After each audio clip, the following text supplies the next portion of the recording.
Welcome back, everyone, to a really exciting episode of the Book Boat. I am one of your co hosts, Jocelyn.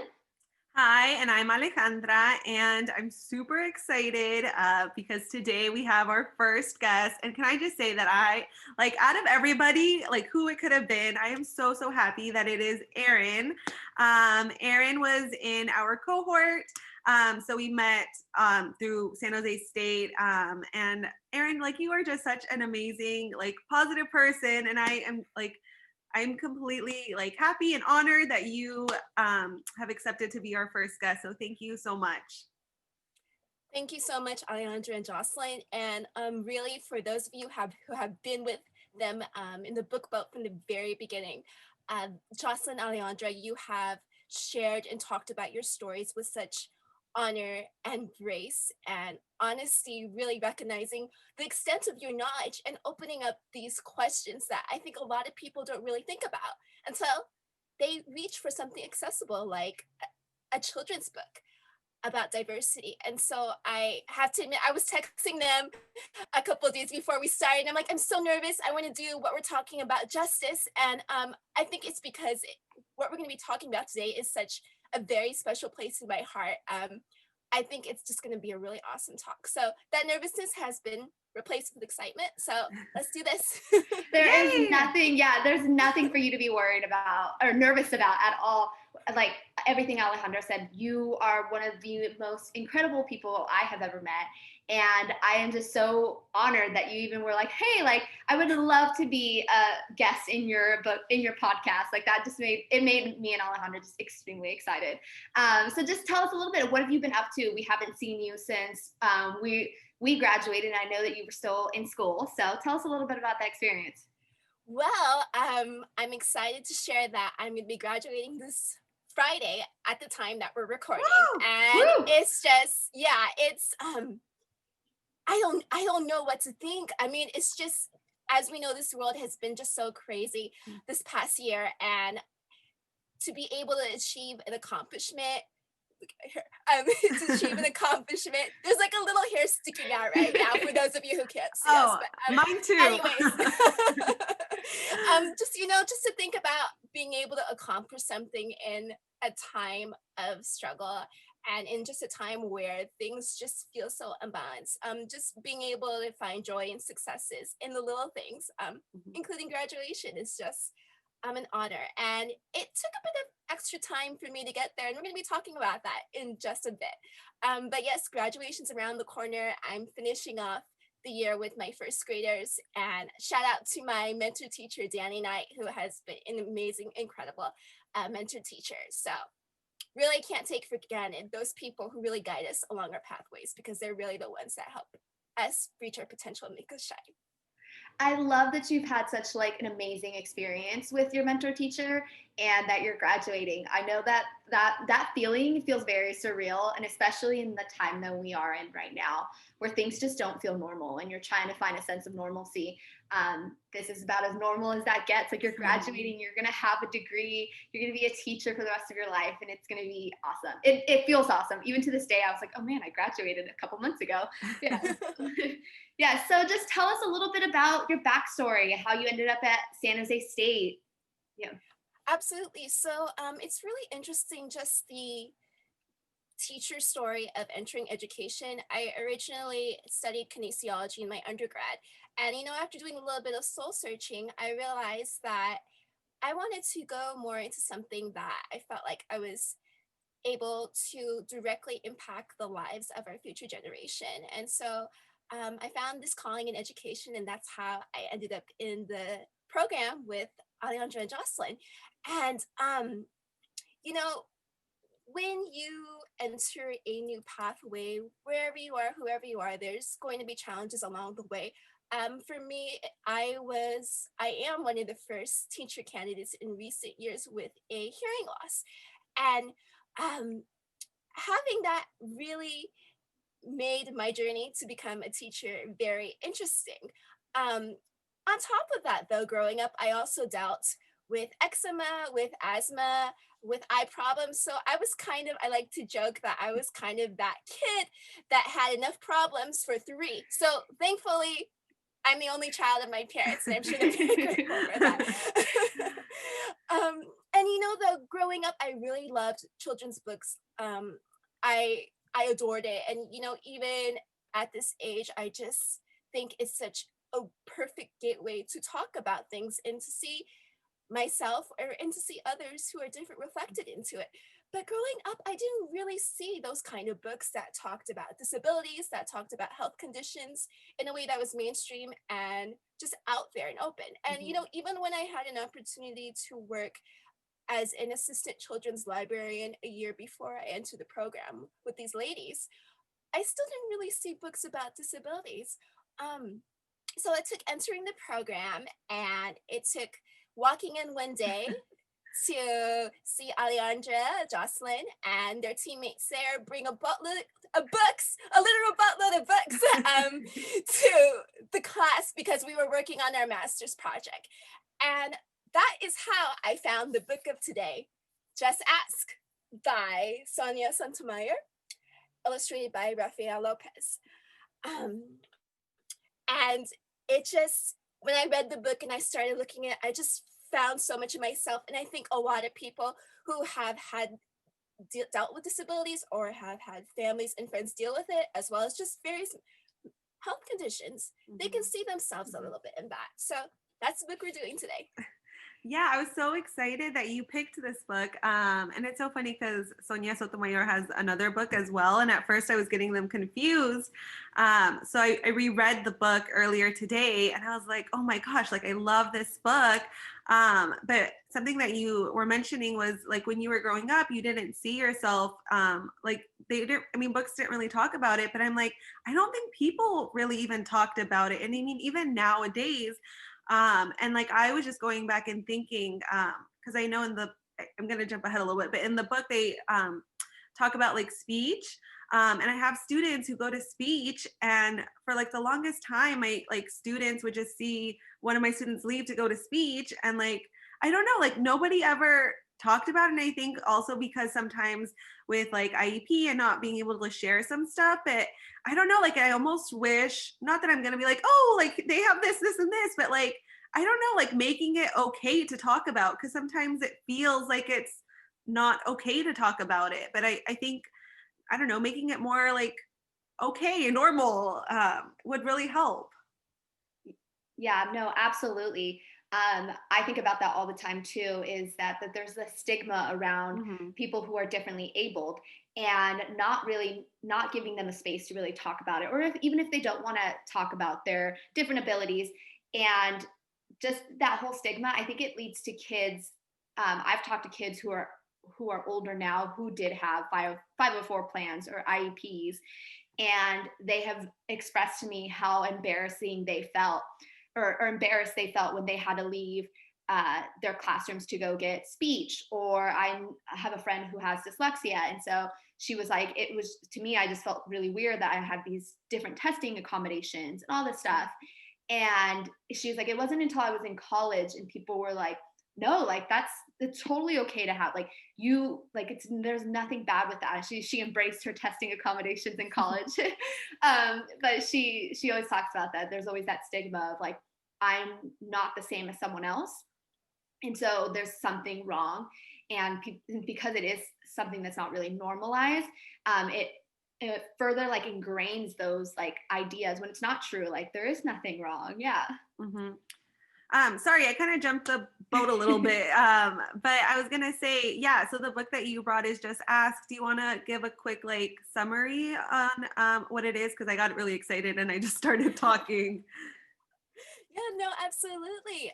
I do want to touch on what both of you said, how you had classmates being pulled out, or they're kind of singled out in some way. And I think that happens so much for children when they don't have an opportunity or they don't feel comfortable talking about it. It feels like they're the only one there alone. And I think that's why the title Just Ask is such like a grabber for us to think, you know what, maybe we could start having these conversations like the ones that you two have been having for the past 10 episodes now. And so, I think in terms of what the story is about, I think I want to kind of go a little bit in the background about who wrote it, which is the amazing US Supreme Court Justice Sonia Sotomayor. And she is a woman of color in a position that is typically made up of white men, older men.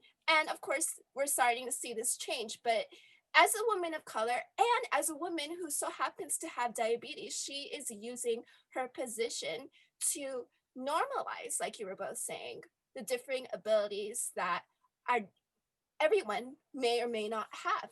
And I think it's just so amazing that she is using this her platform to increase visibility. And I was actually watching like just a quick YouTube clip before we logged on, just to kind of get a sense of who is this woman. And I saw a clip of her on the Daily Show with Trevor Noah, and he was asking her, okay, you write why every day, why children's books? And I have a direct quote. She said, um, she's things she writes about, it goes into history books.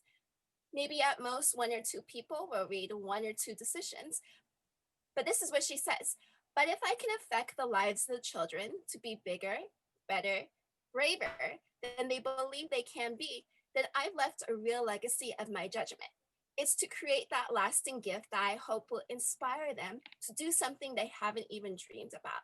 And I love this because I was one of those people who was fortunate enough to have mentors along the way who empowered me to advocate for myself, and later people who were like me or had differing abilities. But not everyone has that. And so if you are a teacher in the classroom, or if you're a parent who does, or anyone who wants to start having those conversations about differing abilities with children, but you don't know how, this is a book for you. Yeah, no, I love that. I love that direct quote. And it's true that not a lot of people have those advocates who are there to fight for them and tell them, like, get them the resources they need and deserve. And maybe having this book in class and reading it to students will be like, hey, I can advocate for myself. And it starts teaching kids to kind of take power, take control over their lives and change the world. So I love that.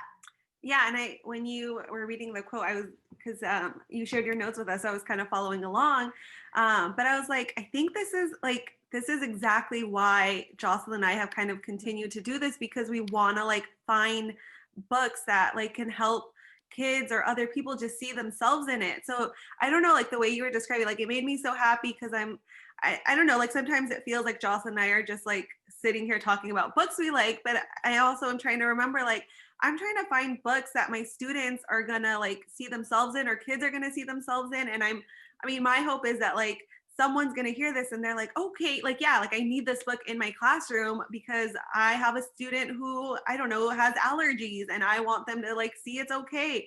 And also to like the kids who maybe don't have it, to like see that it's okay to maybe ask the student, like, hey, like, what's going, like, it's okay to ask, like, it's not a bad thing. And I think sometimes it kind of has been seen as like, oh, like it's rude to ask them, but I think I'd rather have a student ask than like maybe just wonder or think something is odd or different.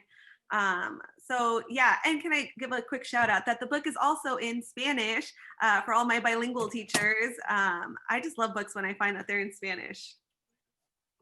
You're our bilingual girl. Yes. Yeah, it's hard out here finding books in Spanish, but yeah. And then I was also actually looking up interviews with her when she was releasing this book, and she talked about how she had diabetes and how people like saw her differently. And it made me think back to one of my classmates who, as a young kid, she was diagnosed with diabetes, and she'd always have to like leave to go get her like the blood test thing. And I just remember nobody really like told us. So I think a lot of us were like always like worried about her and like, is she okay? So it made me think, like, if somebody had just told me it was okay to ask her, like I could have asked her and not been here worried about her. But I think sharing is really important. And it also reminded me of, I think it was one of our first days, like Erin, you kind of like told us, like, cause I don't want to say the like wrong things, but like somebody goes with you to class, right? And they like, I don't know what it's called when they're typing. Sorry, I don't want to like butcher it, but you explained it to us. And I think that was so helpful because obviously like we're going to notice that someone's sitting with you all the time and like typing.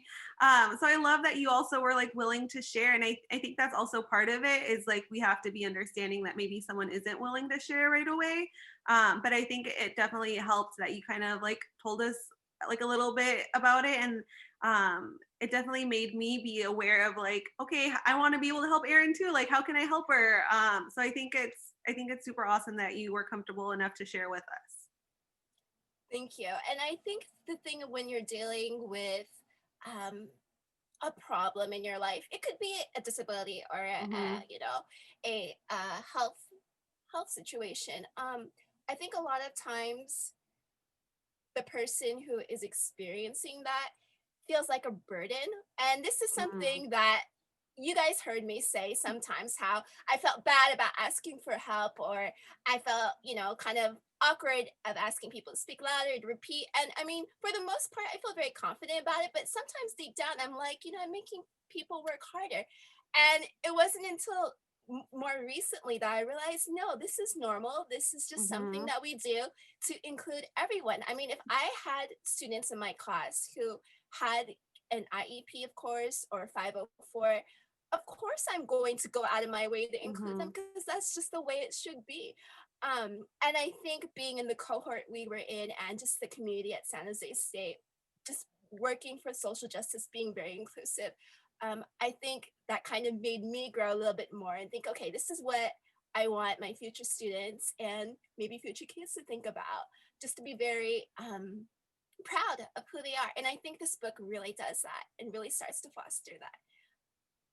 Yeah, I love the book, and I love that it kind of touches on a lot of different areas, and I think it's really important because um, I I don't know if this is a thing that we talk about a lot, where it's like you never want to like, I don't know, throw everything out there, but I just love how each kid, it just shows them how they're special and like unique. And I know in your notes you kind of mentioned like the garden and how they like we're related. I don't know if we want to touch on that a little bit, but I loved that idea. Thank you. I also wanted to, if you don't mind, ladies, to jump back to the Oh, illustrator. And Yeah. what yeah, of that's, course.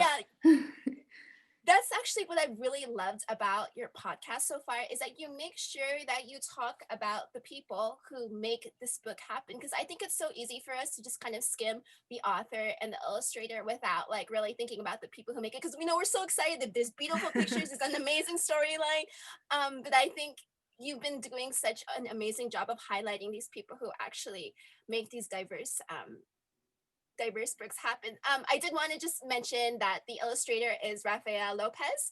He's an internationally known artist. He's won numerous awards for his work. And he also illustrated a book that they have featured on this podcast, The Day You Begin, by Jacqueline Woodson. So if you guys remember when they did an episode on that, you should go check it out. But yeah, we kind of touched on the synopsis, sort of, kind of. I guess I'll go ahead and just jump Yeah, into that too. add as much in there. Sometimes, if you notice, we kind of go off on tangents, so it's okay to totally bring us back to where we need to be or anything. But yeah, you can add on the synopsis for our readers. Okay. I'll follow your lead, because I've just been, when I've been watching and listening to you guys, you just have this like beautiful flow. And I'm sure you listeners agree with that. So I do want to stay true to that. But yes, synopsis. So what is this story about, friends? So Just Ask is based on, in some ways, Sonia Sotomayor's experiences with diabetes. And the premise of the book is that we have a bunch of children, including little Sonia, creating a garden. And each of these children who contribute to this garden also contribute to the growth of it and the build of it, along with the different abilities they have. And I think that's kind of goes to say that a lot of times we think of differing abilities as a weakness, as like our they were saying, something that people don't really talk about because it's like bad or seen as negative. But I think what we're starting to see now in the times we're living in is that having a differing ability can be a beautiful thing. Mm-hmm. Like for an example, there was a feature of a boy with asthma, and he painted rocks because when he was quiet and calm and not running around, he was able to focus better. So that was his contribution. Or, we have another character in the book. Her name is An. She has a stutter, but she's a really good listener. Even though she doesn't speak a lot, she focuses and she knows what's going around. So if she sees something that's going on with the garden, she's going to see it and be able to, bring it attention. So there's a lot of good that can come with someone with a different ability, that you can change that so-called perceived weakness into a strength. Yeah, I love that. And I love that in this book, like each of the kids has their own strengths, like the good listening or the painting of the rocks. And it's just those skills that students have, like they're valued. And the author does Sonia does such a good job at just making this book and each child just so unique and just so strong in their own individual ways. And I think this is a book that everybody would love and kids would just absolutely be like, because you never know, they may think that their skill of painting rocks isn't valued, but here they are, it's being showed in a book or something like that. And so I think that this book just would speak to so many kids on so many different levels. Yeah. Yeah, I loved the fact that they highlighted like a strength that they had. Like it was just so nice to see like, yeah, maybe this isn't my best area, but I have like this other skill too, which I loved, because I think sometimes we can be so hard on ourselves that we don't always look at what's positive. And I love that it does that. And it's okay to, like, I don't know, say you're a good listener, because it's a good quality to have. And um, I love that you also mentioned the illustrator, because I'm big on the, like, I love looking at all the pictures, and they're just so beautiful, and like how the garden like ends up looking, like I just loved it. Absolutely. Is there anything else that we want to cover over the book before we? Oh, our 3 questions. Yes. Yes. Erin, take it away. I think she talked about the author, right? We did. Yes. Who writes the story? Yes. Number 2, who benefits? Yes. People with disabilities can benefit from this story because it gives them a voice to start opening up the conversation. And, instead of having others that know you kind of sitting in the corner, not knowing like what's going on, maybe with this book, you can feel more comfortable talking about it and asking about it. And it really benefits people without disabilities as well. It benefits everyone, really. In terms of number 3 of what is missing from the story, I don't think there's necessarily anything missing, but I would say that the story does skim the surface of some really important topics in terms of how you think about disability, how you talk about it, how you perceive it. And that's kind of what we're going to be talking about next. Yeah, I definitely agree with that. This is a book that benefits for everyone. I can see this really benefiting for parents too, especially as kids are getting closer to school age.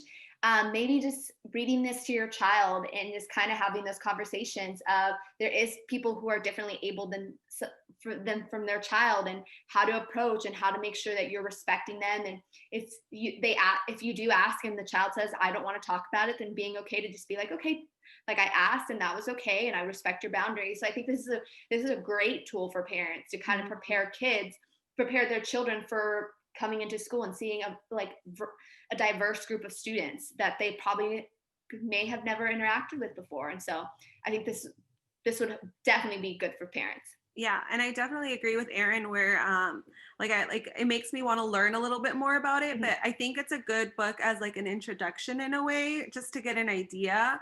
But it gives me hope that maybe one day there'll be books like dedicated to kind of each of the things that the children talked about. So it gives me hope. It's a little bit of progress, but I think it's a good way to like introduce things. Yeah, absolutely. I mean, we saw there was a feature of a child with Tourette syndrome, with Down syndrome, allergies. So those were kind of things that were not as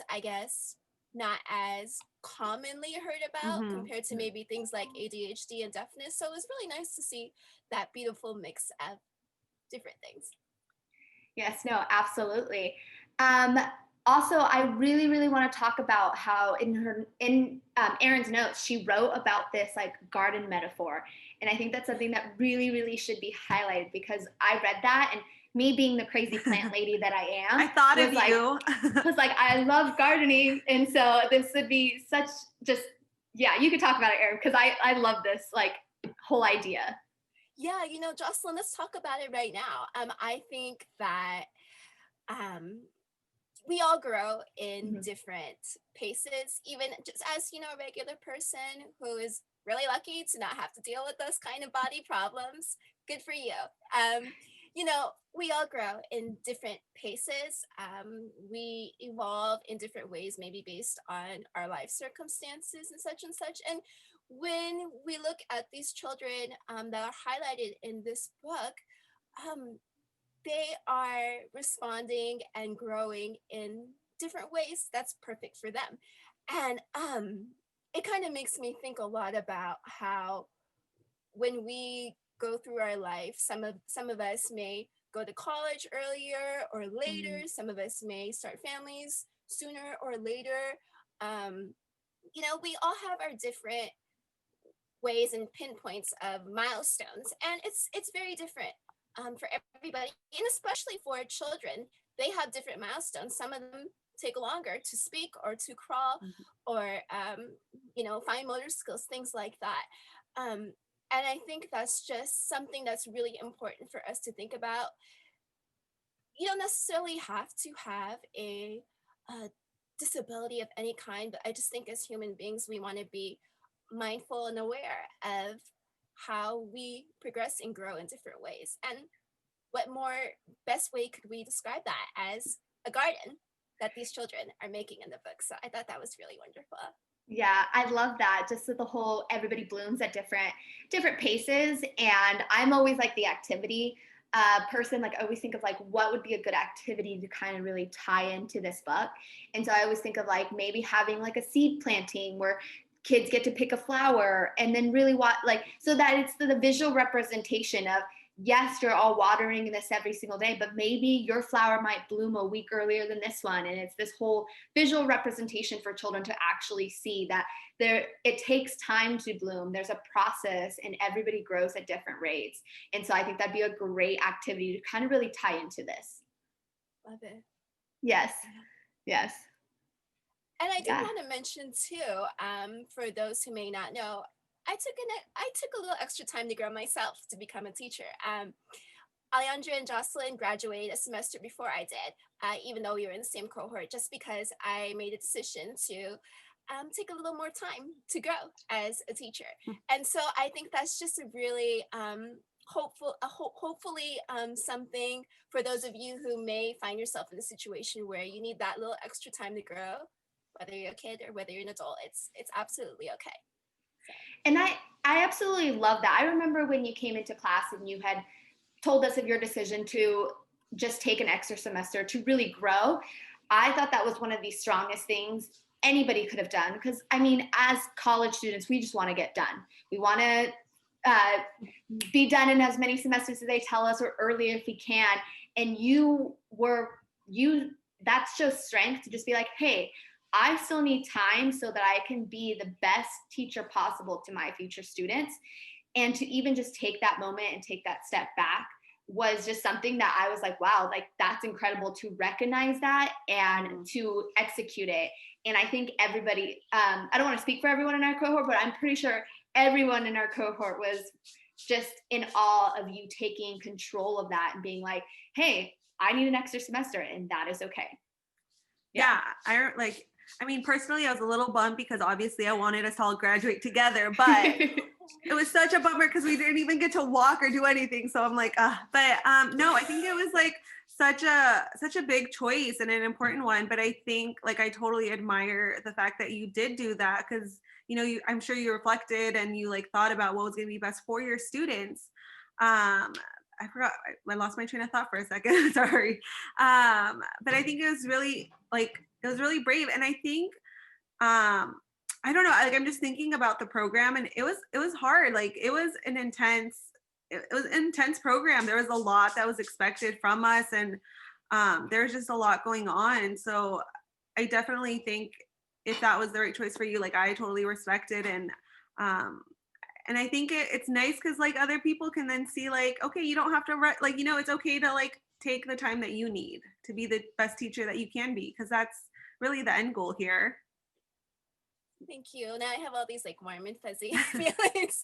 I don't want to make this about me, but I think because my story ties in so tightly to Mm-hmm. what we're talking about today. Thank you for giving me this space. And I think that's something for that all our listeners could agree on, that this is a safe space to talk about really difficult topics. Like I want to say that I know both of you were sharing how nervous you were about recording your race podcast. That was my favorite one. I just wanted to say that. So if you guys haven't watched or listened to that, go watch it right now, because when you talk about hard topics, these two are the ones who could help you start thinking about how to do so. So just wanted to say that, because like, I mean, you both, and I just want to kind of like, I don't know, I just want to speak really good things about you too, because you're both very humble and I think you really deserve that recognition. So I'm just going to throw that out there. But oh, Erin, you're gonna make me cry. This started out just like as a fun project of just sharing our passion, and just to know that there's people out there listening to it that have really just enjoyed every moment of it and are moved by our podcast. Like that makes me really cry.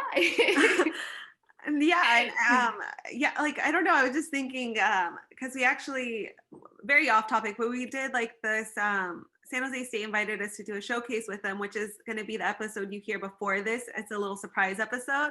But Jocelyn and I were like talking beforehand, and we were like, it's just so weird because it's always just Jocelyn and I in the screen talking to one another. Like, yes, we're aware that people listen to it, but I think when we did it and like hearing you talk about it and hearing like some of the comments we've gotten, I don't know, like it kind of does make me a little proud, because I want to be someone that helps and does something good, like I may not be the best human ever, but I'm out here trying.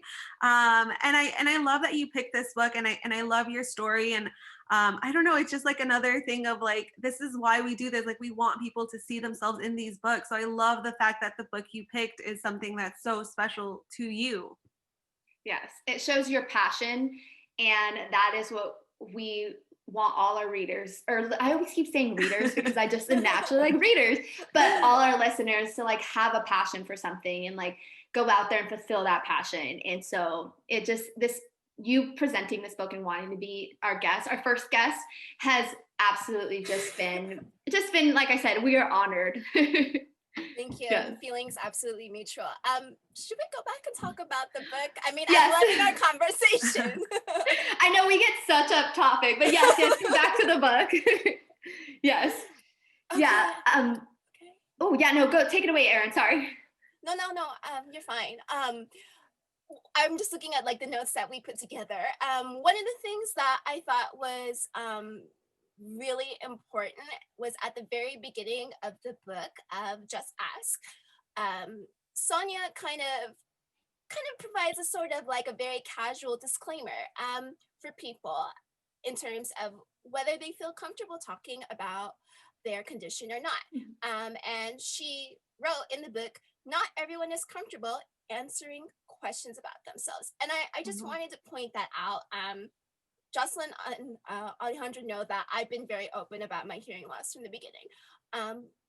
But there are people who may have a differing ability or a condition that impacts their lives greatly to the extent people can see it, but they may choose not to talk about it. And there can be many, many reasons for it.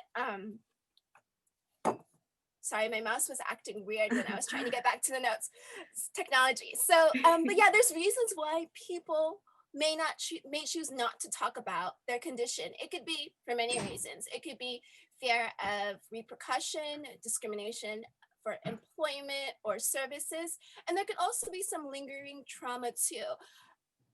It is kind of a bit of a phenomenon when someone has to retell their story over and over and over again. It can be very taxing to some extent on the soul, mentally and physically. Just having to continue, for some people, to fight for the accommodations or fight for the services they need to get a good education, to work, to live.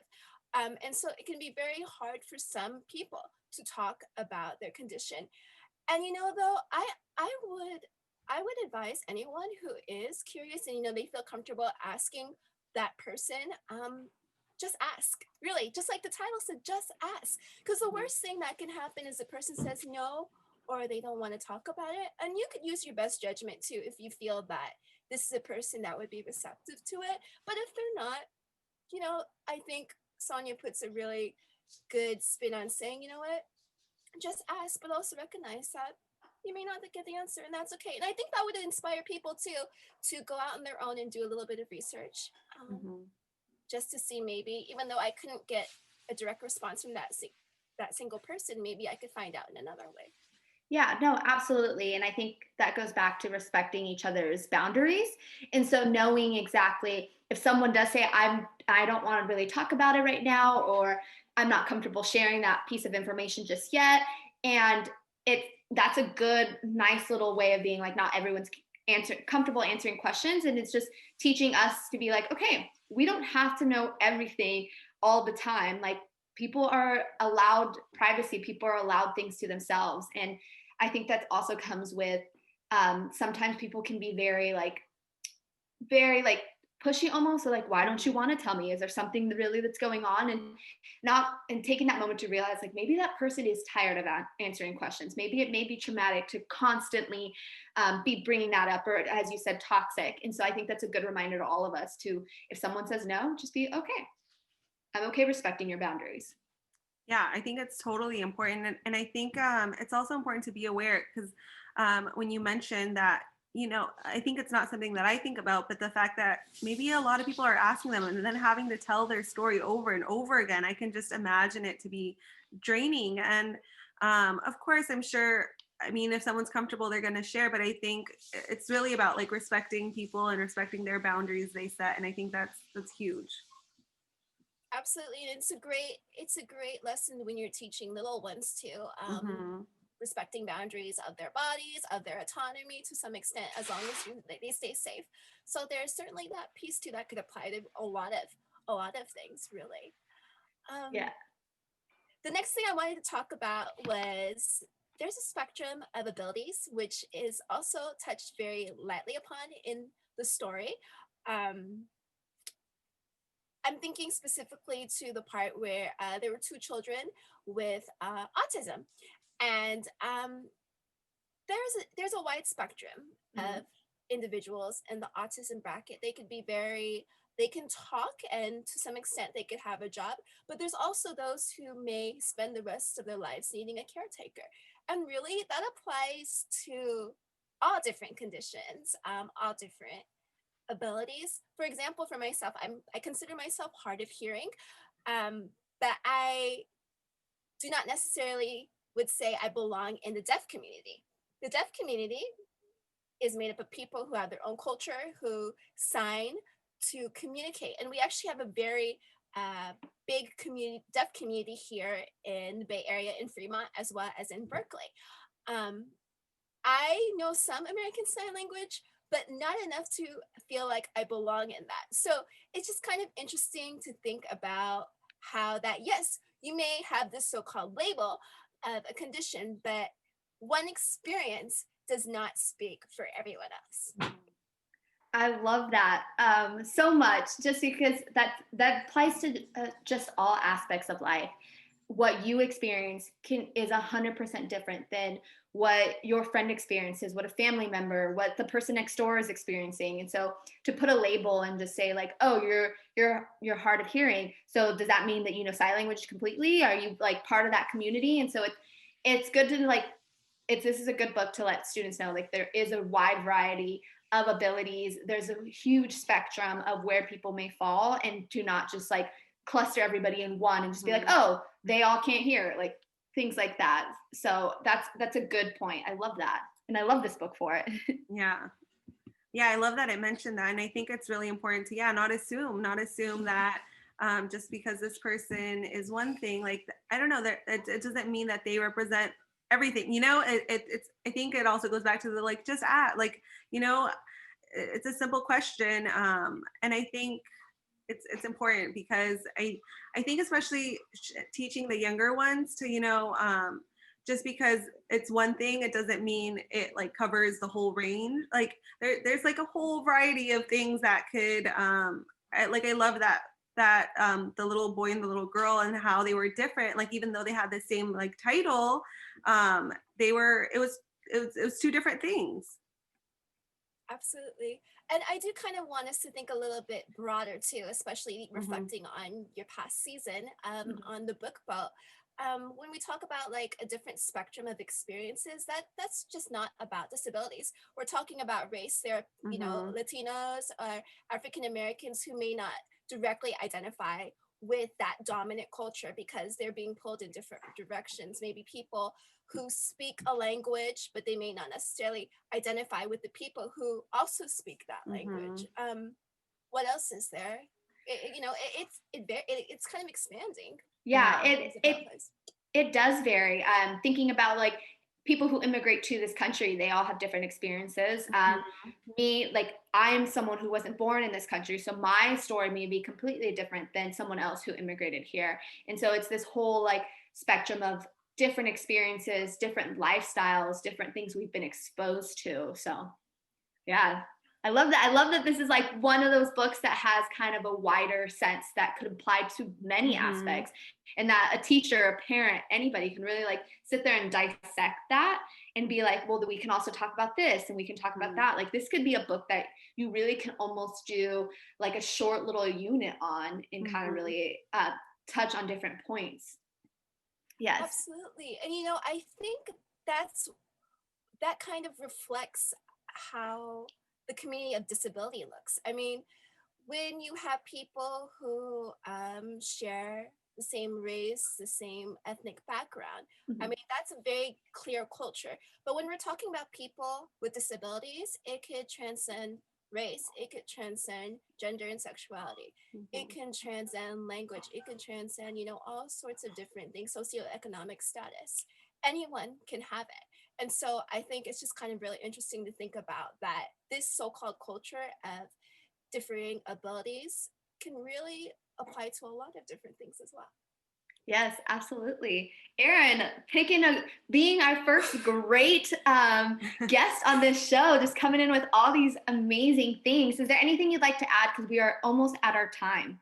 Okay. You know what? I think we have covered all that we have on the list, but I would like to hear more from you. Like, what about you? What other thoughts do you both have about just this in general? Well, we left this up to you. We know that if we brought in books, it would have taken a little bit longer. And so we wanted to make this book just all about you and your views on this. And so we ourselves were like, if we bring in books, this is going to be like a 2-hour long episode. So we wanted to just really focus on the book that you were bringing, especially being our first guest. We wanted to make sure you had the floor and you were out there talking and sharing your experiences as well. So yes.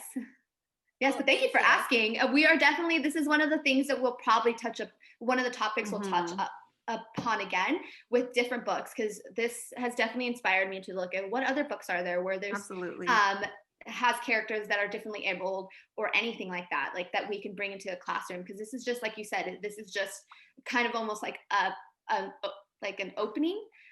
But there should probably be just a vast variety of these books. And so we're definitely going to be doing our research with this. Awesome. I'm so excited for both of you. And I think our listeners can agree that you guys are going to be doing some really exciting things in the coming years. So thank you. And then as we always end our podcast with an ending question and idea, Erin herself presented both of these. So I'll let her take it away with the ending question. All right, so our ending question for you is, what will you do with your existing abilities and powers that you have been given to create change in your corner of the universe? Now, I know this is kind of a bit of a big question, but I just want you to think to yourself, okay, you have this amount of time and this amount of knowledge of how you deal with things. Be kind to yourself and go forth and do the best that you very can with what you have. How will you do that? We want to know. Love that. Yeah. So definitely tag us in what are you doing in your corner of the universe? And then with our challenge, with our ending challenge is this episode is going to be airing right after the new year. And we want to kind of start off on a good positive note. And so create an affirmation for yourself in the coming new year. So what's something that you really just want to affirm, whether it's a personal goal or it's a goal that's career oriented or anything, or just being kind to yourself, or maybe just writing affirmations on your mirror and just telling positive things. So creating something for yourself in this upcoming year. Yes. I love it. I love both of them. So this Thank is you, where Erin. yes, thank you so much, Erin. Like it truly meant a lot to have you here. And I think this is going to be a really powerful episode. And just like Jocelyn said, now like I want to go and look at more books that I can bring into the classroom. But before we leave, I also want to mention this is our season finale for our first season. So we are going to go on a little break, but we're going to come back. We're hoping for February. So follow us to find out the exact date when we come back. But thank you so much for a wonderful season. Thank you to all of our listeners. And obviously, thank you, Jocelyn, for being an amazing co-host. I can't believe it. Our first season it's a wrap, but yeah, subscribe to our podcast. We are on all major podcast platforms. Give us a rating, please. 5 stars would be amazing. Leave a review because we do read them. And like we've said a million times, they make our day. It's super exciting. Follow our YouTube if you want to see our recordings. We record over Zoom and then we post that to our YouTube at The Book Boat. Follow us on Instagram. This is the big one because this is where we are a majority of the time, and it's going to be at @the_bookboat, and we post all of our books there. That's where we also leave our questions and challenges and where we want to have these conversations. And of course, like us on Facebook at The Book Boat. Yes. Anything else before we leave them? Just thank you, Alejandra. Thank you, Erin, for being the first brave guest that we have. And just if you ever want to come back, just let us know. We would love to have you again. Yes. But yeah. Anything you'd like to add, Erin? Yeah. No, thank you so much for, like I said earlier, to both of you for making this a safe place to talk about really hard things. I think my affirmation is probably going to be, I can do hard things, really something simple that our little kids can even do too, right? Because this has been a hard year for a lot of us, but I think that, and I'm sure both of them too would agree, that I think we're going to be very hopeful with what's going to be coming around the corner. And I think especially with where things are going for both of you, I wish you nothing but the best. Thank you. Thank you, Erin. Thank you, everyone. Thanks, everyone. Bye.